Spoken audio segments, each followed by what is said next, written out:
Deseo que el amor de Dios, que la paz de su Hijo y la comunión del Espíritu Santo sea con todos ustedes que están escuchando este mensaje de la Palabra de Dios. Hace unos años nació en mí la inquietud por conocer lo que las Sagradas Escrituras dicen sobre el aborto provocado o intencionado, y después de examinar detenidamente durante semanas el tema mencionado, hallé con cierto asombro una abundante y clara información sobre el acto del aborto y sobre la naturaleza de las criaturas que aún están en proceso de gestación dentro del vientre materno. Comenté el tema con creyentes con el propósito de conseguir más información y de conocer sus opiniones y actitudes ante esta importante doctrina. Y tengo que confesar que encontré un gran rechazo de muchas personas hacia mi pretensión de enseñarlo. Era un tema tabú. Todo esto me llevó a aparcar la doctrina del aborto entre mis otros apuntes y a olvidarme totalmente de ella. Pero en este tiempo he podido ver y entender varias cosas con respecto al aborto. Primero, que hay mucha ignorancia en la sociedad y en los creyentes sobre la naturaleza del aborto y cuál es la posición de Dios ante tal práctica. Segundo, que la mentalidad de la sociedad ha cambiado considerablemente en todos los conceptos y aspectos de la vida. Y con respecto a la acción de abortar, no existe excepción. Incluso el pueblo gitano, que siempre ha considerado el aborto como una gran abominación, hoy, gran parte de la juventud del mencionado pueblo, influenciado por las enseñanzas de una sociedad que está perdiendo la sensibilidad, ya no ven el aborto tan grave. Tanto es así que ya vemos cómo mujeres gitanas acuden a clínicas y otras recurren a ciertos fármacos abortivos para interrumpir el embarazo.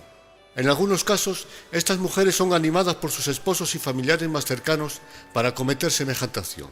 Y tercero, he podido ver y entender que hay mujeres creyentes que inconscientemente y algunas conscientemente cometen tal acción. Además de lo expuesto, sé que Dios me está demandando que enseñe esta importante doctrina. Una de esas noches en las que examinaba y preparaba el tema del aborto, repentinamente comenzaron a oírse golpes débiles pero continuos en la puerta que daba al portal de mi casa. En aquellos golpes se podía intuir que quienes llamaban estaban huyendo de algo, que estaban dominados por la ansiedad y que necesitaban ayuda. Me levanté de mi cama y por la mirilla de la puerta pude ver que el portal estaba completamente lleno de diminutos bebés en pañales. Sus rostros y sus miradas reflejaban terror, angustia y desesperación. Entonces, el más cercano a la puerta me dijo: «Ángel, ábrenos la puerta y ayúdanos. Nuestras mamás nos persiguen para matarnos». Jamás podré olvidar los rostros de aquellos inocentes bebés pidiéndome socorro. Las Escrituras revelan que San Pablo el apóstol tuvo una experiencia similar. Un macedonio se le apareció en la noche en visión y le rogó: «Pablo, pasa a Macedonia y ayúdanos». Por medio de esta visión, Dios le estaba pidiendo a San Pablo que fuera a predicar la palabra de Dios a Macedonia. De la misma manera, por medio de este sueño, Dios me ha demandado que predique sobre este tema tan importante. En este estudio no toco ninguno de esos casos tan espinosos como son los embarazos por violación, los bebés con deformidades físicas o psíquicas, o el caso en el que se ha de decidir si salvar al bebé o a la madre de éste. Tan solo me limito a decir lo que las Sagradas Escrituras dicen con respecto al acto voluntario de abortar. Y si no hablo de estos casos, no es porque no lo tenga claro, sino por prudencia. Pero sé que después que escuches este estudio, y si realmente has entendido la naturaleza del aborto y lo que son las criaturas que se están formando en el vientre materno, tú también lo tendrás muy claro. Dicho todo esto, vamos a entrar de lleno al tema del aborto. Abortar significa interrumpir de forma natural o provocada el desarrollo del embrión o del feto durante el embarazo. El aborto está permitido en gran parte de los países del mundo.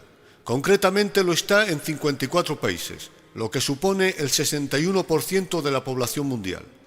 En España, aunque con ciertas limitaciones y normas, cualquier mujer, simplemente con alegar problemas psíquicos, puede interrumpir un embarazo no deseado. El número de abortos provocados en España es de unos 85.000 aproximadamente. En el mundo, durante un solo año, asciende a unos 50 millones. Pero es evidente que en estas cifras no están reconocidos los abortos clandestinos, como son los provocados en clínicas clandestinas, los abortos caseros, etc., el número de los cuales puede superar a los abortos reconocidos.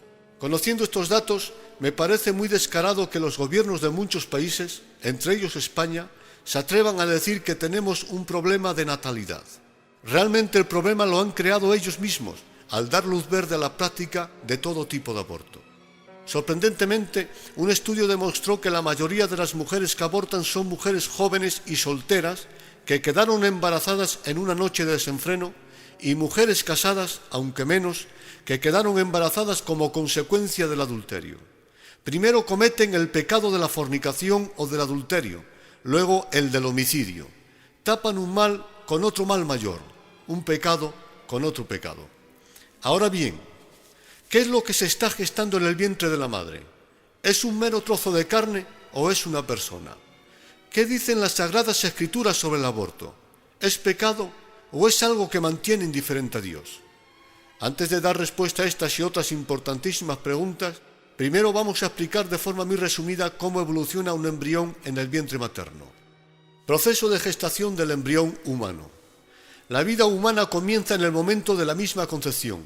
Desde este momento hasta los 3 primeros meses de gestación se le llama embrión y desde los 3 meses hasta el nacimiento se le da el nombre de feto. A las 2 semanas de la fecundación se produce la llamada anidación del embrión en el útero y se inicia el desarrollo del sistema nervioso. A las 3 semanas de vida empieza a diferenciarse el cerebro.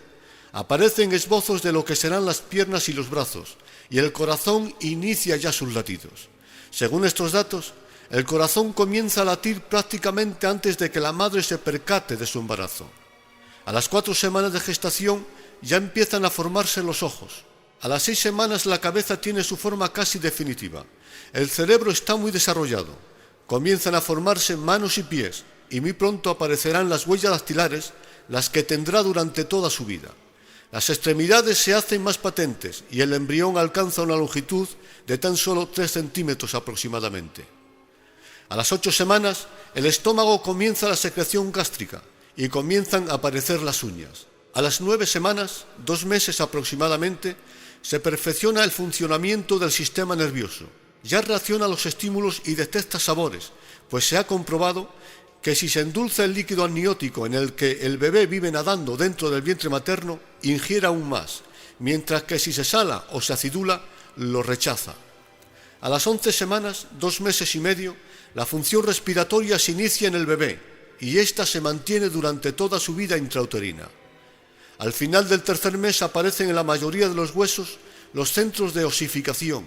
Se produce la diferenciación de los dedos de las manos y de los pies y ya comienza a chuparse el dedo, a bostezar, a sonreír, lo que puede verse perfectamente en una ecografía. También ya se puede definir si es varón o es hembra. Con 3 meses de gestación solo mide 6 centímetros aproximadamente, pero a pesar de ser tan diminuto, ya es un bebé, y no, como muchos dicen, un trozo de carne, pues la mayor parte de sus órganos están completamente formados, y casi todos ellos funcionarán ya en la segunda mitad de su vida intrauterina. Durante el resto del embarazo se limita esencialmente a crecer. Después del 4.º mes, el feto mide casi 15 centímetros de longitud y pesa unos 113 gramos aproximadamente. Su rostro es humano y por lo general se aprecia ya sus movimientos. Durante el 5.º y 6.º mes se cubre de un vello denominado lanugo y el cuerpo se desarrolla mucho en proporción a la cabeza. El bebé alcanza una longitud de unos 30 centímetros y pesa 624 gramos aproximadamente. Durante el 6.º mes, el feto mide cerca de 40 centímetros y ha alcanzado un peso de más de 1 kilogramo. La membrana pupilar desaparece de los ojos y los órganos se hallan tan desarrollados que el bebé ya puede ser viable fuera del útero.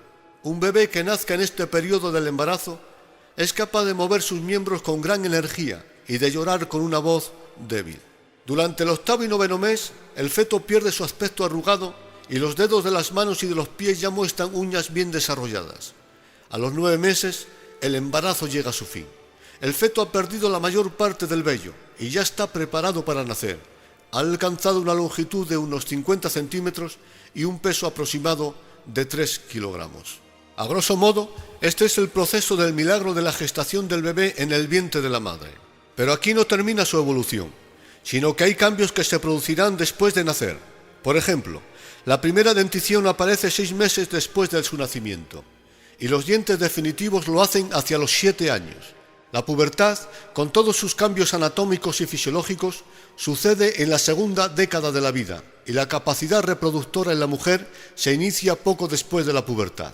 Es decir, la vida es un proceso único, que empieza en la fecundación y no se detiene hasta la muerte, con sus etapas evolutivas e involutivas, ascendentes y descendentes.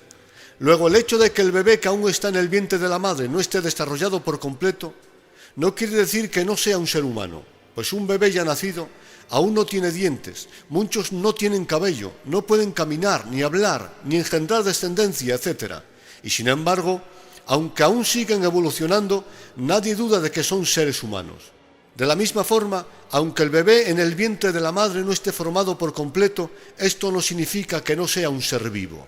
Lo que quiero decir con todo lo expuesto es que algunos se confunden y otros mienten intencionadamente al decir que un feto es tan solo un trozo de carne.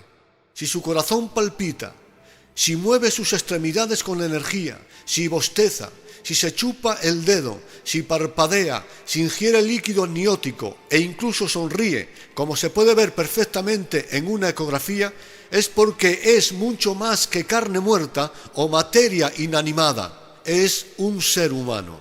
De hecho, el pasado 24 de octubre del año 2006 nació en el Hospital de Batista de Miami una niña de tan solo 5 meses de gestación con un peso de 284 gramos y una altura de 24 centímetros solamente, poco más que el tamaño de un bolígrafo. Después de 4 meses en la incubadora, ha alcanzado un peso de casi 2 kilos y mide 63 centímetros y lleva una vida completamente normal. Ahora bien, ¿qué dicen las Escrituras sobre el aborto? Vamos a considerar 3 declaraciones bíblicas sobre tan importante asunto. Primera declaración bíblica. Dios es el creador de toda la criatura. Así está escrito en el libro de los Hebreos capítulo 1, versículos 2 y 3. Dios, por medio de Cristo, hizo el universo. Cristo es el resplandor de su gloria y la expresión exacta de su naturaleza, quien sustenta todas las cosas con la palabra de su poder. En estas palabras escritas en la carta a los Hebreos, hallamos resumidas 2 profundas verdades en lo que refiere a la creación del universo. Primero, que Dios es el creador de todas las cosas. Esto lo hallamos en la frase: Dios, por medio de Cristo, hizo el universo. Juan el apóstol también dijo: todas las cosas por Él fueron hechas, y sin Él, nada de lo que ha sido hecho hubiera sido hecho. Segunda verdad que hallamos en el libro de los Hebreos: que Dios ha dejado establecidas unas inteligentes leyes para regir y para sustentar todas las cosas que Él mismo creó. Esto lo hallamos en la frase: Él sustenta todas las cosas con la palabra de su poder. Entre las innumerables cosas hermosas que Dios creó está la creación del genoma humano, y entre todas las leyes naturales que estableció para regir y preservar el universo, están las maravillosas y sorprendentes leyes que rigen la gestación de los embriones humanos. La ciencia ha sido capaz de descifrar gran parte del genoma humano y de explicar el procedimiento del milagro de la gestación. Pero existen aún muchas cosas que los científicos aún no son capaces de entender ni de explicar. Por ejemplo, está demostrado científicamente que a los 22 días de la fecundación y cuando el corazón del embrión tan solo tiene el tamaño de una semilla de amapola, una de las células que lo componen repentinamente da un primer latido, causando un efecto dominó en todas las demás células que componen el diminuto corazón. Progresivamente van latiendo una a una hasta que todo el corazón en conjunto comienza a palpitar. Inevitablemente surge aquí una pregunta: ¿quién da la orden a esa primera célula para que espontáneamente dé el primer latido? La Biblia dice: en Él estaba la vida, y la vida era la luz de los hombres.